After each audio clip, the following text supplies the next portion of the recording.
Hey guys, it's Yorkie here with a pretty special video. As you probably saw in the last one, I went up to Silverstone and watched the Ginetta G57 do a test day at Silverstone. There's a number of other cars there as well, but that wasn't the main reason why I went up to Silverstone on that day. And that was because I was invited by Ginetta to come up and test this Ginetta G40 Junior race car that we're seeing in the pictures on the screen here. And basically do a little bit of a comparison between driving it in a virtual world and also what it's like to drive the car in real life. Ginetta were quite interested in trying to see what the comparison between the two are, and I'm pretty sure it's something that a lot of you guys have thought about in the past as well, myself included, and I was just lucky enough to get this message, and of course I was very keen on the idea and wanted to get involved. So I came up to Silverstone, and you're just seeing some footage here of me getting in the car, basically just trying to get comfortable. It's quite cramped and quite tight. The race seat there hugs your body really quite tight, so basically just trying to get a good feel and a good seating position to somewhere where I'm comfortable, I can reach the pedals quite easily. And once we were set up and good to go, we were basically just driving around this little car park that's on the inside of the national circuit between Cops and also Maggots. There's a little straight there between the two corners. It's basically on the infield of that. We just set up some cones and then basically just drove around a few laps, getting used to the car with its accelerating, getting used to the brakes, shifting up and down the gears with the sequential shifter there. You can see Lawrence Tomlinson, the head of Ginetta, and also Mike Simpson, a Ginetta factory driver. But yeah, this was an absolutely amazing experience. I thoroughly enjoyed it. But what I'm going to be doing for this video is comparing this real-life G40 Junior to that of the G40 Junior that is in Project Cars. Obviously, it's a game that I know very well. The car is also featured in the game, and I can't really think of any other sims at the moment where it is featured on an official basis. But with things in the sim like the dynamic weather, it allows us to try and recreate some of the conditions that I was driving in here on the international circuit that does also feature in the sim as well. And hopefully we should get a relatively good comparison between the two. We'll take a look at basically the interior, the look and exterior of the car.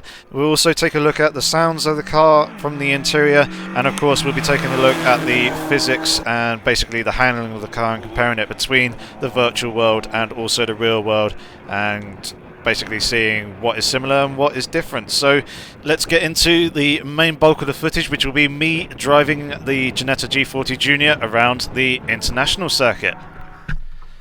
Okay, so here we are inside the car then. We've set up a GoPro camera on the roll cage in the centre of the car and the back, which should give you a pretty good view out the front and also give you a little bit of a rough idea as to what I'm doing with regards to steering inputs and things like that. As you can see, the steering wheel there on the right hand side of the picture. I'm currently sat in the driver's seat, and we've got Russell, who actually owns this car. He's basically just my instructor and overseer for these runs. We have done one run already, and I had a little bit of a spin in that. Basically the track is very wet, and I was basically still on the brakes whilst turning in, doing a tiny little bit of trail braking, and yeah, there was no grip on the rear and it just sent us around. But I managed to stop the car before it actually came off the circuit. I basically just got it fired up and carried on going for another couple of laps. Then we pulled in for a little bit of a chit chat and basically just talked about what we did right, what we did wrong, what we can improve on, and yeah, basically what to go from there. So we are currently sat on an infield section of Stowe Corner. So we're going to be driving the international circuit, and basically we're just getting comfortable, getting ready to go out on the circuit, and we're going to start up the car now. I'll apologise for the sound. Obviously the GoPro camera being mounted to the roll cage, and the roll cage obviously mounted to the chassis, and therefore the engine's bolted to that. You get a lot of added engine noise and vibration come through the camera, so the sound quality isn't the best. However, I did do a recording, or shall I say Russell did do a recording whilst I was driving off of my phone, and the sound and that is a fair bit clearer, so that I shall be including at the end for you guys. And yeah, one thing that you'll definitely be able to tell as soon as we come out onto the circuit is just how wet it is. At the moment it is raining.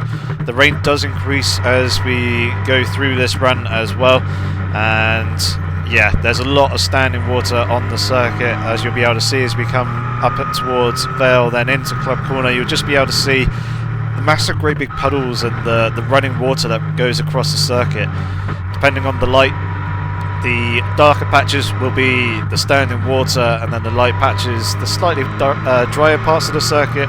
But as we get into slightly different places, that will obviously switch, and you can see there just how much standing water there is running across the full width of the circuit as well. So I had to be very careful with both the throttle, also the brakes, and also my steering inputs. I need to make sure that I'm doing the basics right, and that is making sure that you get all your braking done before the corner.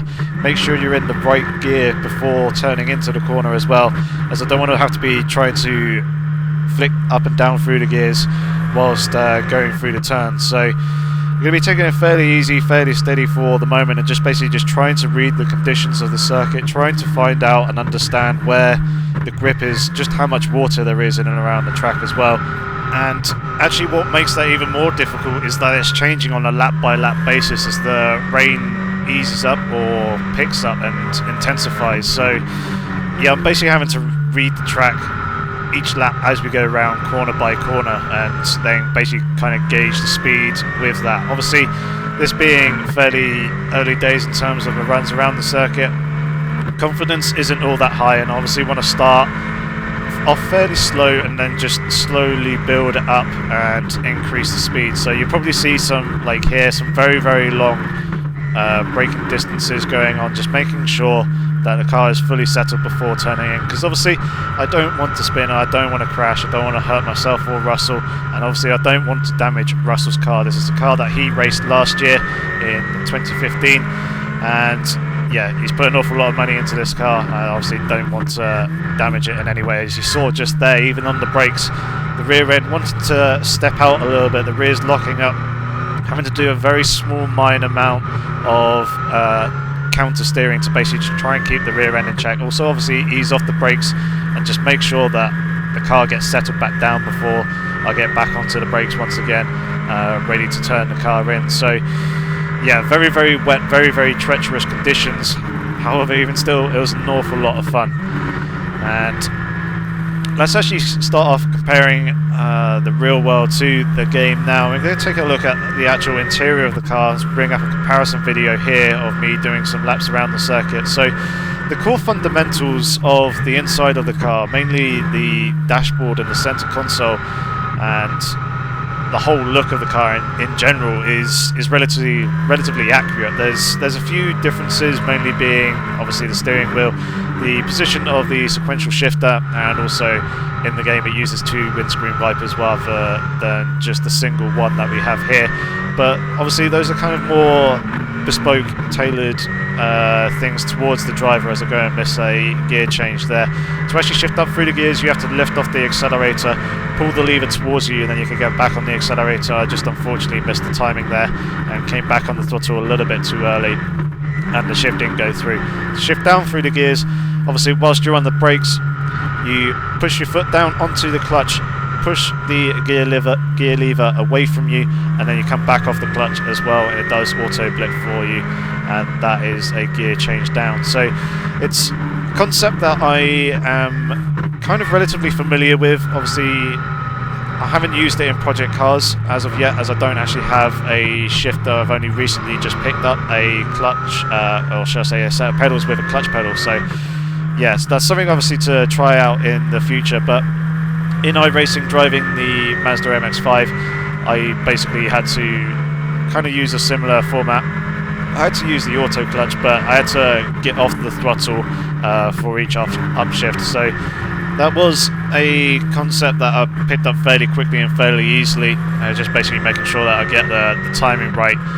But as you can see here, the amount of water that's on the windscreen, and just there, even though I was taking it fairly smooth and steady, the rear end wanted to step out coming through turn 2 and had to give a quick flick of opposite lock to try and catch the rear again, which we did quite nicely. And then obviously after that, just try and open up the corner a little bit more, try and put a little bit less steering input in to prevent that from happening again. So we'll get back to the comparison between the virtual world and the real world, and obviously, like I said, the gear shifter and also the steering wheel are slightly different. The gear shifter is a little bit further to the right in the real world, obviously much closer to the steering wheel, meaning that you have to move your hand less distance to actually upshift and go and miss another shift there. Just missed the actual gear knob itself. And also the windscreen wiper is going to actually caught onto the sponsorship sticker that runs across the top of the windscreen. So that's going to provide a little bit of a problem and probably slight amusement to you guys as well.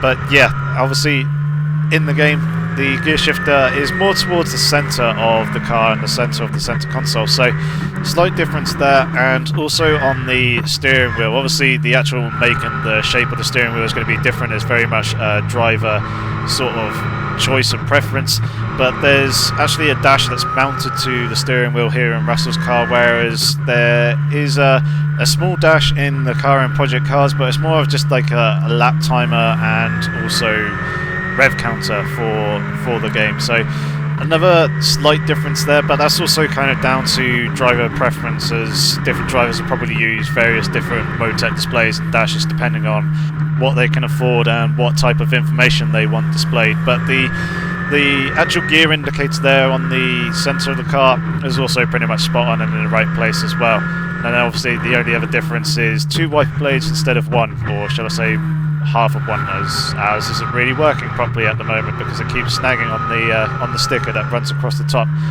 Exterior wise, pretty much spot on. There's no real differences that I could see, the only one being the spoiler that is on the back of Russell's car, and in Project Cars there isn't a spoiler, but as we actually go and lose the wiper blade there off to the side, so we're going to have to pull into the pits and get that replaced.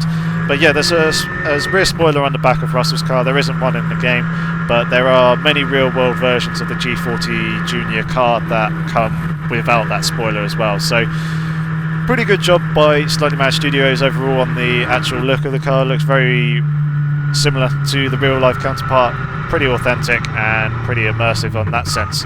So you can see it just slowing down here, trying to spot the entrance to the little complex that are there on the inside, the little apron. I'm just going to tuck it behind the barrier here, and then we're going to go get that windscreen wiper changed, and then we'll go back out for another few laps. But yeah, it seems like the rain intensity is increasing, the track is getting wetter as well, so obviously this is going to affect my driving. I'm going to have to play it a little bit more cautiously until I kind of get a bit more of a feel for the car. So we'll get this wiper blade changed and then we'll get back out.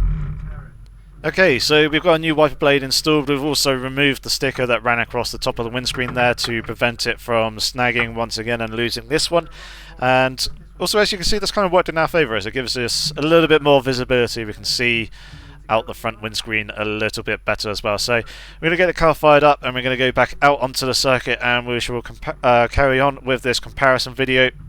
And I'm actually now going to talk more about the actual driving of the car, both in the virtual world and also in the real world. So obviously it being very, very wet in the real world, I'm having to play it very, very cautiously. And then obviously driving in the game, you lose a lot of the fear factor. That's one of the biggest noticeable differences straight away, is basically the amount of fear that you have, the worry of spinning or crashing or something going wrong.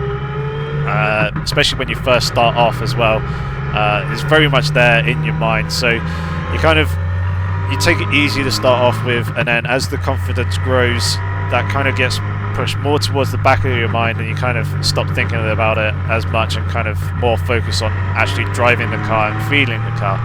Now, when it comes to actual feeling the car, it's unfortunately pretty limited in the game for probably 99% of the people, only people who have got vast amounts of money and can probably afford motion rigs. The amount of feel that you have is, it's very, very limited. It'll be limited to basically the force feedback of the steering wheel or the gamepad if it comes with force feedback and that.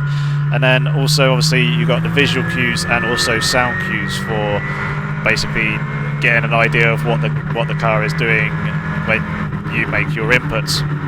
However, in the real world, obviously you've got those three things. You can feel what the car is doing through the wheel, but you can also feel it through the seat of your pants. You can feel it through the body. Obviously, you being sat inside the car, you feel all the G-force, you feel all the movement, and you actually get quite a lot of information through that. However, one thing that took me, I guess, a little bit of time in trying to get my head around was where that information actually came from. Obviously, driving the car in the game, the majority of information that you receive comes through the wheel, so you can feel all the bumps in the road, the curbs, obviously the suspension moving around, the weight transfer, when the tyres are starting to break traction or lose grip.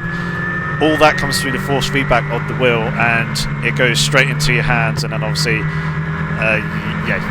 react to that. Whereas in the real world, all that information comes from various different places. So obviously the G-force and suspension movement, the bumps of the road, and also the curves. We didn't actually touch any of the curves here in the wet, because obviously you touch a painted surface when it's wet, it's very, very slippery, and it basically results in an instant spin.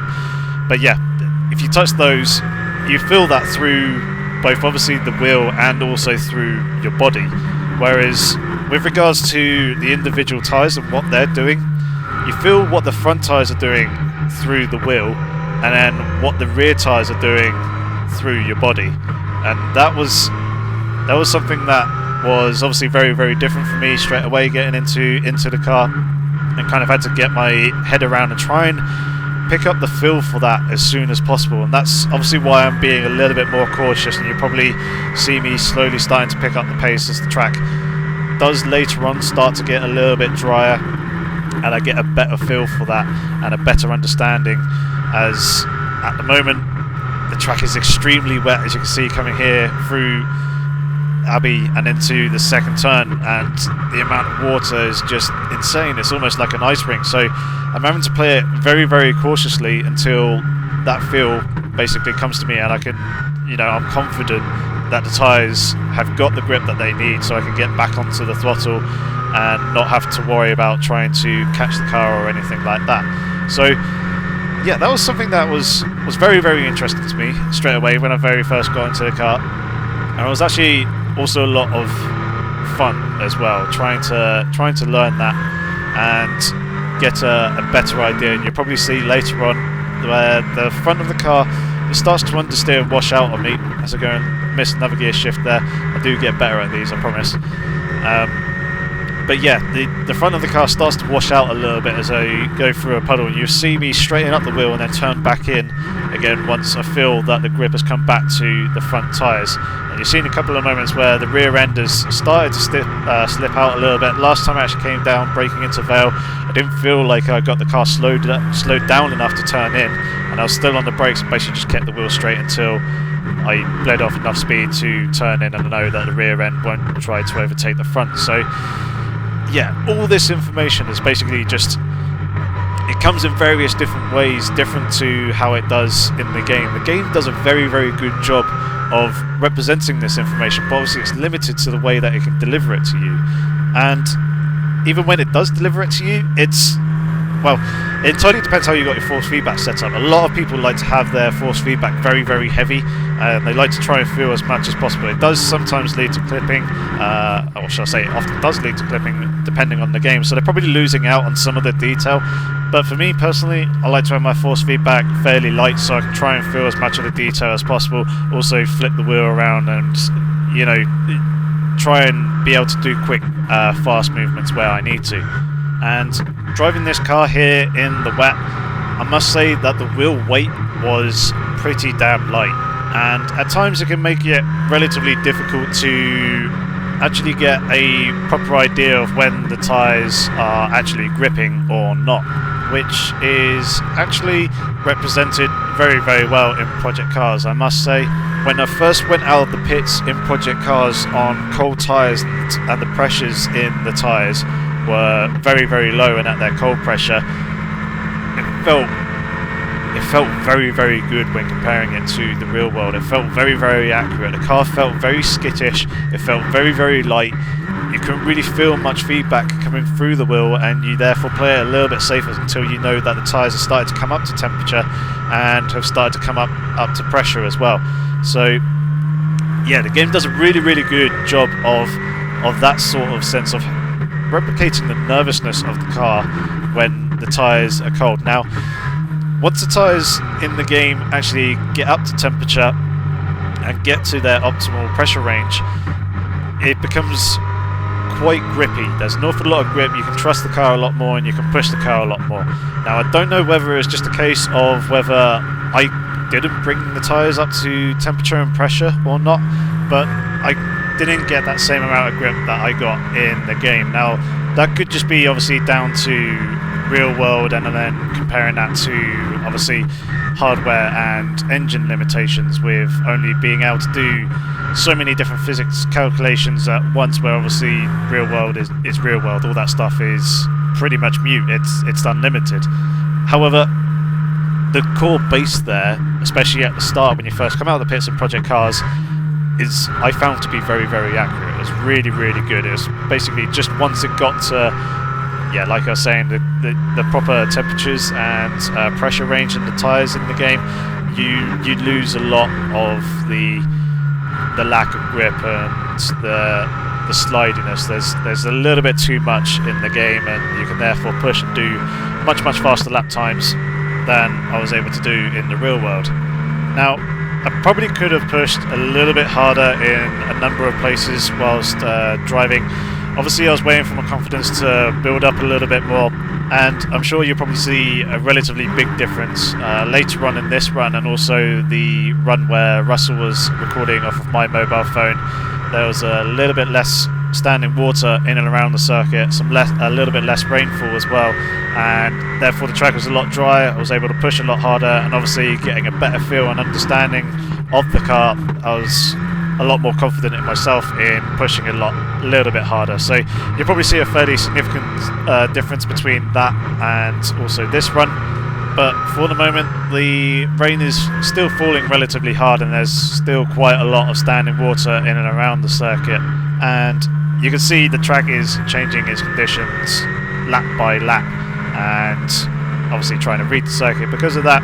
But watching Russell drive when he first went out and did a couple of recce laps, he was able to move the car around a lot more than I was. Obviously, he's driven the car a lot in the past. This is his own car, so he has a better understanding of where the limit of grip is with this car, and also probably with the circuit as well. But he was basically just trying to push that and find out where that limit of grip was to basically show to me, so I know and can gauge roughly how much I need to push or can push before the car starts to break traction. Now, his steering inputs and basically his throttle, he was able to pick up the throttle a fair bit earlier than I was, obviously much more confident, and he was more aggressive with the steering inputs. He's put a fair amount more steering lock in than I was, and he was able to get the car a fair bit more sideways than I was and still be able to catch it as well. It was quite impressive actually watching him, and although I want to go fast, I don't want to potentially risk spinning out, even though my car control in the sim is very, very good. I'm very happy with that. I'm able to catch slides relatively easily.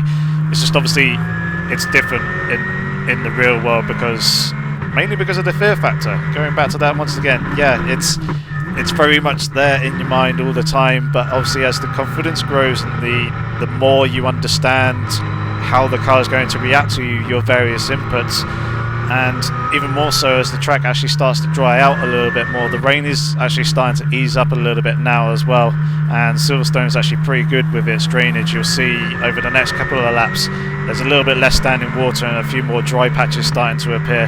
But yeah, as that confidence comes back in, that fear factor gets pushed further back into your mind. You stop worrying about it so much, and you therefore push a little bit harder, and you're able to go a little bit quicker and just feel more confident with the car.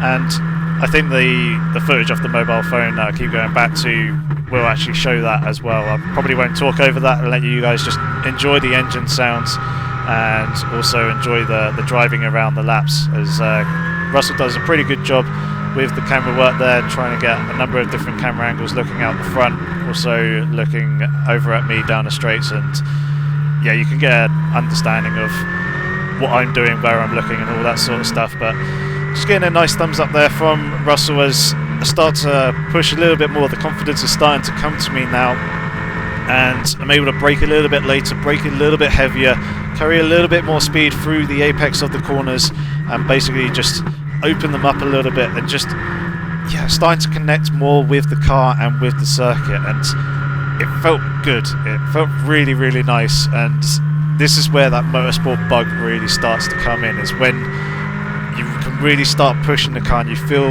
the car respond in a positive way to your inputs, and you just get quicker and quicker and quicker, and you start to focus more and get into more of a zone and a flow and a rhythm, and just everything about it is addictive. You get that motorsport bug and everything going on inside the car and around the car. I mean, this is Silverstone, the national pitch straight. This is where Grand Prix are held, F1, various other racing disciplines. This is where they start and they race down this track.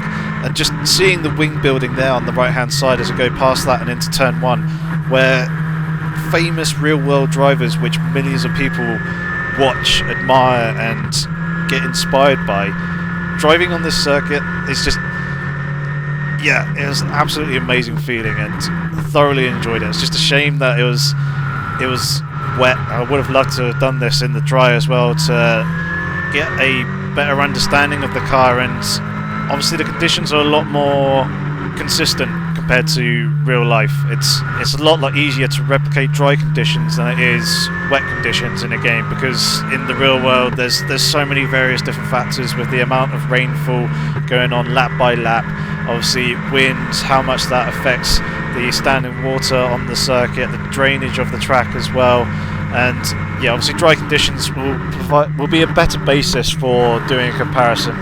But even still, this was an absolutely amazing opportunity and experience, and I can't thank Ginetta enough for giving this opportunity for me to drive around the circuit. Obviously, I'd absolutely love to do it again in the future, especially if the conditions were a lot drier and more consistent. But even still, having a go and seeing what it's like to drive a real racing car is absolutely fantastic. And just there, you can see, I had to fight the wheel a little bit, straighten it out, as I felt the fronts wash out a little bit as the confidence is building. I'm starting to get a little bit quicker. You can see the track is starting to dry out a little bit in places as well. Just pushing that little bit more, and basically using the understanding that I have built up over many years playing various sim and racing games, and then applying that into a real world racing scenario.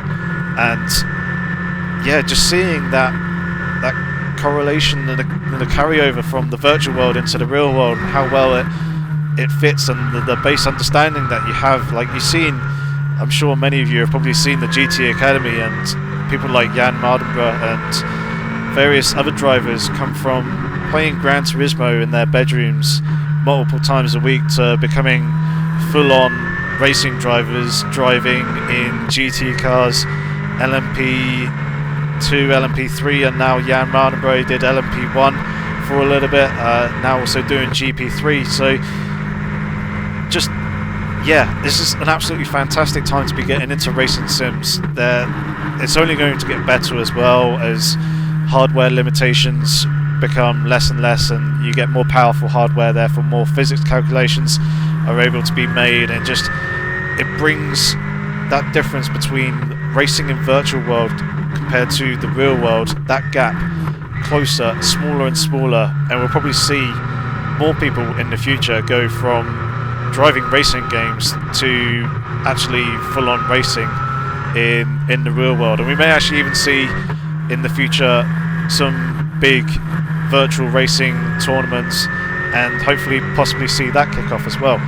But I'm going to quickly touch on a couple of things that I haven't actually spoken about, and that is probably the kind of senses overload that you get from being inside the car. Obviously, you can feel all the vibrations of the engine, the suspension, and the weight transfer and everything else like that through your body. And we kind of touched a little bit on that earlier, and how that kind of, you relay that information about what the car is actually doing and how that affects your inputs in kind of a minimal way.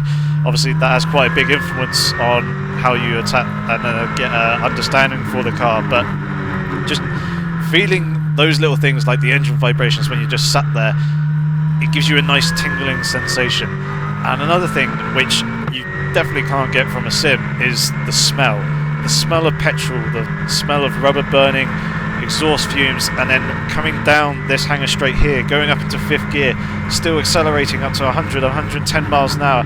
Just the smell, like everything is on fire and it's just about to explode, and the excitement that brings is you don't get that in a sim at all. And then the other thing is the sound. Now, this I haven't touched on pretty much at all, and apart from obviously saying that the quality of the GoPro may be slightly off because it's mounted to the roll cage, so you get a lot of engine vibration and basically a lot of noise that you won't actually hear when you're actually sat in the car. And it's kind of the same when you look at YouTube videos and like watching it on TV and their cameras, although their setups might be a little bit more professional with higher end equipment and higher standard of quality in terms of microphones and things like that. It's still completely different to what the driver will actually hear when he's sat inside the cockpit. Like, the volume is so high.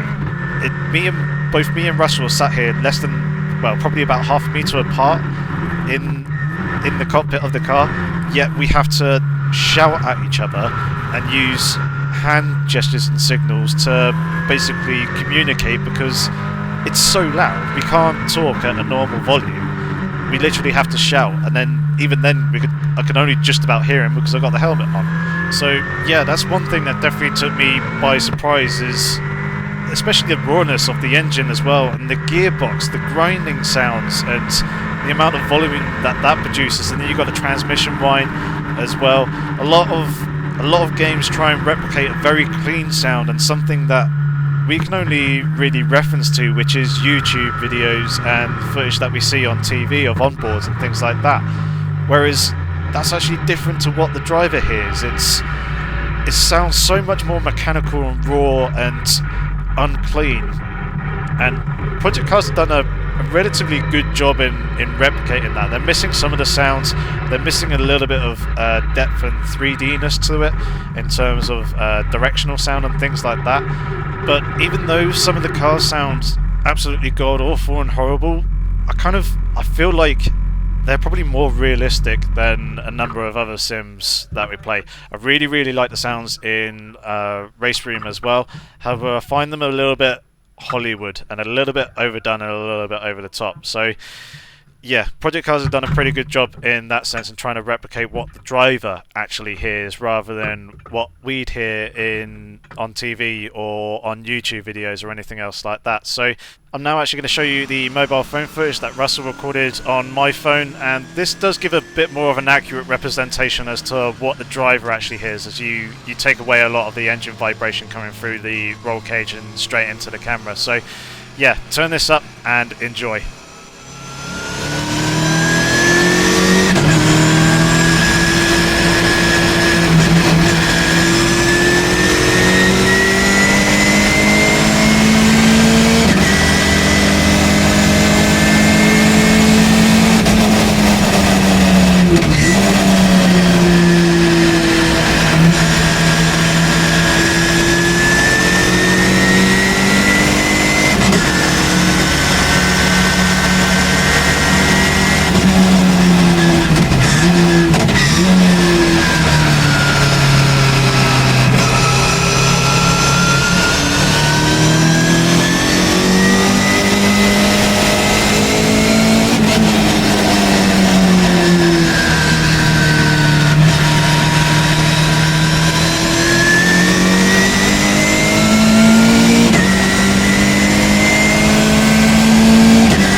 So hopefully that footage gave you a pretty good idea of what the driver actually heard. Obviously, it's kind of limited to the quality of the microphone as well, so it's not 100% accurate, but it's more accurate than the GoPro was, and yeah, you get an understanding of the rawness and the amount of volume and the mechanicalness of the car, the engine sound and the gearbox and the whine of the transmission and everything else like that. And also you saw the track was a lot drier. It was a fair bit later in the day. The GoPro footage was taken earlier on in the day, roughly about between about 11:30 and kind of 12:30ish, and then that was just before 2 o'clock in the afternoon. So it stopped raining, the track had dried up a fair amount, and there was less standing water. And unfortunately, you only got the first part of my run, and I was able to push a little bit later on in that run as well. I was doing some quicker lap times there, but even still, what an amazing opportunity that was, and hopefully that gave you guys a little bit of an insight as to what it'll be like driving an actual real racing car, and kind of a little bit of an understanding between virtual world driving and real world driving. Obviously, it wasn't 100% ideal, as it would be better to do it in the dry, but honestly, the experience and the opportunity to do that was absolutely amazing, and I just can't thank Ginetta enough for providing me with that opportunity. So thank you very much to Ginetta and everybody who was involved in basically providing me with that opportunity and that experience. Hopefully there'll be another opportunity in the future to do that again, but I think I'm pretty much going to wrap this video up here. So thank you very much for watching, guys. If you do have any comments or questions, which I'm sure you probably do, feel free to leave those down in the comments below, and I shall try and answer them with the best detail that I can possibly provide. If you haven't seen the previous footage that I uploaded to the channel with the Ginetta G57 LMP3 car, definitely go and have a look at that. But in the meantime, until the next video, thanks very much for watching, guys. Hopefully I shall see you soon. Take care.